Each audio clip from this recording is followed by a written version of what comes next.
नमस्कार, आप देख रहे हैं CWB हिंदी न्यूज।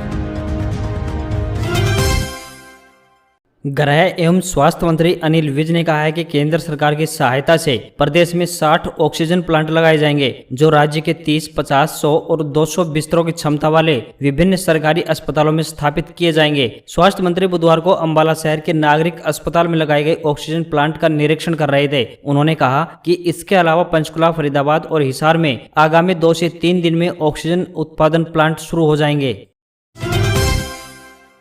हरियाणा के मुख्यमंत्री मनोहर लाल ने पिछले साल की तर्ज पर इस बार भी कोविड-19 की दूसरी लहर को देखते हुए BPL परिवारों को मुफ्त में राशन देने की घोषणा कर दी है। इसके अलावा गरीब परिवारों को उपचार में आर्थिक मदद 7 दिनों 35,000 अधिकतम की घोषणा की है। संकट के इस दौर में गरीब परिवारों के लिए यह एक बेहतरीन घोषणा है। मुख्यमंत्री ने डिजिटल PC के दौरान पत्रकारों से बातचीत में यह घोषणा की है। प्रदेश के निजी अस्पतालों में उपचाराधीन BPL परिवारों के कोरोना मरीजों के लिए की गई आर्थिक सहायता की राशि की घोषणा की है। मदद वाली राशि सीधे निजी अस्पतालों के खातों में दी जाएगी।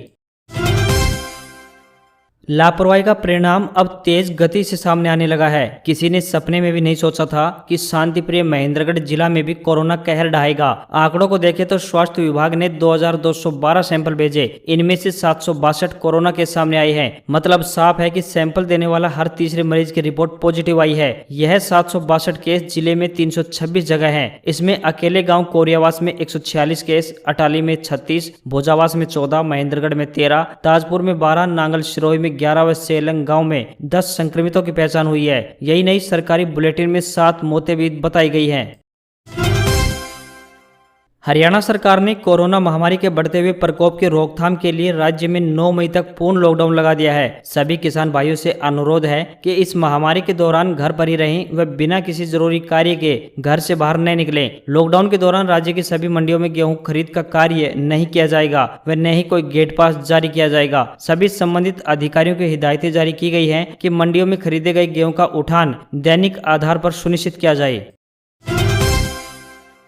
केंद्रीय माध्यमिक शिक्षा बोर्ड यानी CBSE द्वारा 10वीं कक्षा के बोर्ड परीक्षा परिणाम घोषित किए जाने की संभावित तिथि का ऐलान कर दिया है, जिसके अनुसार 10वीं कक्षा का परीक्षा परिणाम जून माह के तीसरे सप्ताह में यानी 20 जून तक घोषित कर दिया जाएगा, जिसको लेकर CBSE ने नोटिफिकेशन भी जारी किया है। CBSE के द्वारा इसके साथ ही 10वीं कक्षा का परिणाम घोषित करने के लिए दिए जाने वाले अंकों का क्राइटेरिया भी निर्धारित कर दिया है, जिसके अनुसार ही विद्यार्थियों को अंक प्रदान किए जाएंगे। भारतीय निर्वाचन आयोग ने बुधवार को बड़ा फैसला लेते हुए उपचुनाव को टाल दिया है। यह निर्णय देश में कोरोना वायरस संक्रमण के चलते बने हालात को देखते हुए लिया गया है। बता दें कि हरियाणा की 2 सीट कालका और एलनाबाद में उपचुनाव होना था, लेकिन अब कोरोना के चलते आयोग ने इसे टाल दिया है। आयोग ने कहा है कि जब तक स्थिति ठीक नहीं होती है तब तक उपचुनाव नहीं होंगे।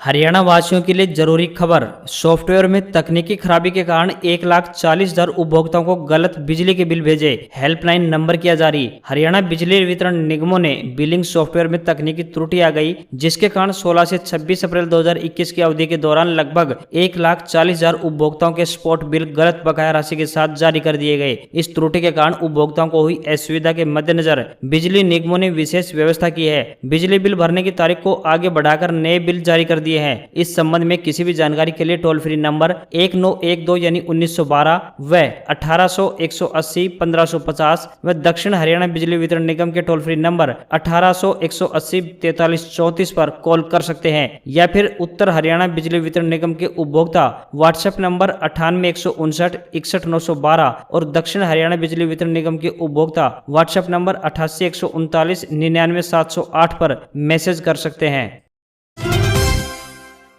रेगिस्तान में जीवंत हुई परंपरा। सजे धजे रेगिस्तानी जहाज पर सवार होकर निकले 20 बाराती। जैसलमेर बाड़मेर की सरहद से रेतीले धोरों पर 7 किलोमीटर का सफर किया तय। कोरोना संक्रमण के कारण पाबंदियां लगी तो परंपराओं की झलक देखने को मिलने लगी। 80 के दशक तक राजस्थान के कई सुदूर इलाकों की सवारी ऊंट हुआ करता था। समय बदला तो लोग गाड़ियों से चलने लगे। लॉकडाउन में फिर से ऊंट की सवारी होने लगी। राजस्थान के बाड़मेर जैसलमेर जिले की सीमा पर ऊंटों पर सवार बाराती निकले तो आकर्षण का केंद्र बन बन गए। सजे धजे ऊँटों के काफिले को जिसने भी देखा उसने प्रशंसा की। दूल्हा भी ऊँट पर सवार था। जैसलमेर जिले के बांदेवा केशुलापना महेचो की ढानी से ऊँट पर महिपाल सिंह बारात लेकर बाड़मेर गिड़ा तहसील के केशुबला कालजीरो भाटियों की ढानी पहुंचे। 7 किलोमीटर का सफर तय कर बारात दुल्हन के घर पहुंची। 23 अप्रैल शाम को रेतीले धोरों से निकलते ऊँटों पर सवार बारात का नजारा हर किसी को मोहने वाला था। 7 किलोमीटर का दूर स्थित गांव केशुबला में शादी कार्यक्रम संपन्न कर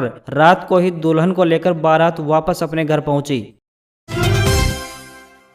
देश में कोरोना की दूसरी लहर थमने का नाम नहीं ले रही है। इसी बीच केंद्र सरकार ने इसकी तीसरी लहर के बारे में भी चेतावनी जारी कर दी है। सरकार के principal scientific adviser Vijay Raghavan ने बताया कि कोरोना की तीसरी लहर भी जरूर आएगी। वायरस का संक्रमण अपने सबसे ऊंचे लेवल पर है। अभी यह तय नहीं है कि तीसरी लहर कब आएगी और कितनी खतरनाक होगी, लेकिन हमें नई लहर के लिए तैयार रहना होगा। राघवन बुधवार को कोरोना की स्थिति पर एक प्रेस कॉन्फ्रेंस में बोल रहे थे। पिछले 24 घंटों में देश में 3,82,315 मामले दर्ज किए गए हैं। महाराष्ट्र, कर्नाटक, आंध्र प्रदेश, दिल्ली और हरियाणा में ज्यादा मौतों की सूचना मिल रही है। अलग अलग एक्सपर्ट का अनुमान है कि दूसरी लहर का पीक इसी महीने में देखने को आएगा और अगले महीने से मामले घटना शुरू होने की उम्मीद है।